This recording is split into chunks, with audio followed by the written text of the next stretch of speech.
some $200 billion in trade between Africa and China.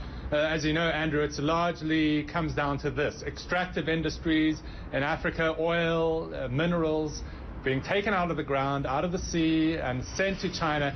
In return, China is building infrastructure projects across the continent, also providing, obviously, foreign direct investment.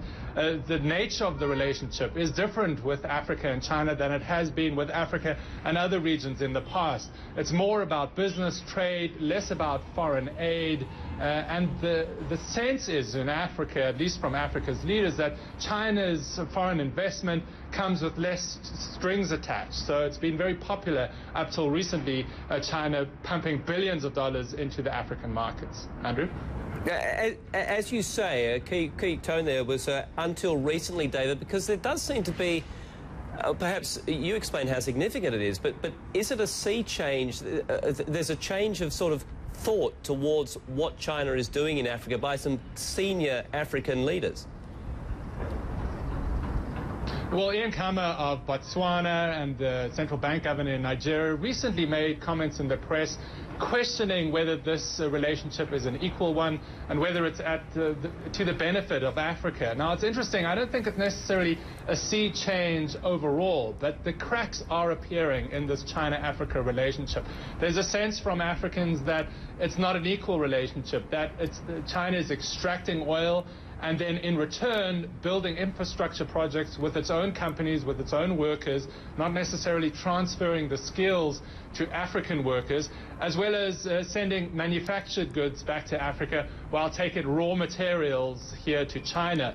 So there is that nervousness now about the relationship. This is very important to China, this $200 billion relationship, which will increase. China is the biggest trading partner of the African continent, and it will want to push the PR offensive against these sentiments, and we might see Mr. Xi talking about this in his upcoming speech. It's a difficult one, isn't it? Because, I mean, there have been sort of specific references to colonialism involving China now.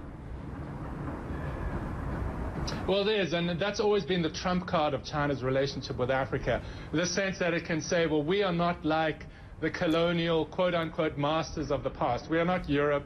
We are not coming in with strings attached to our aid like maybe America does. We are brothers. I've heard that often between Chinese and African leaders saying, you know, we are there's a brotherhood between China and Africa.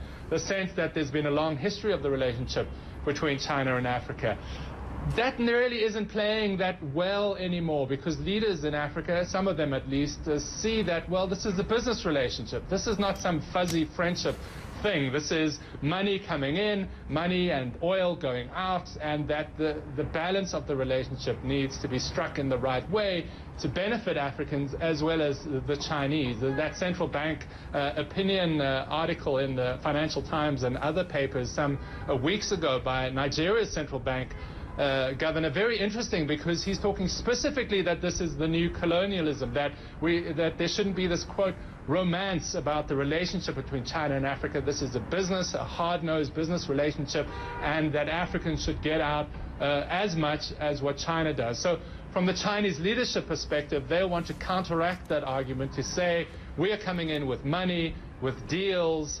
6 out of the 10 or 7 out of the 10 fastest growing economies, depending which number you look at, Andrew, are in Africa. So everyone wants a piece of this pie, and China wants to be the forerunner in that.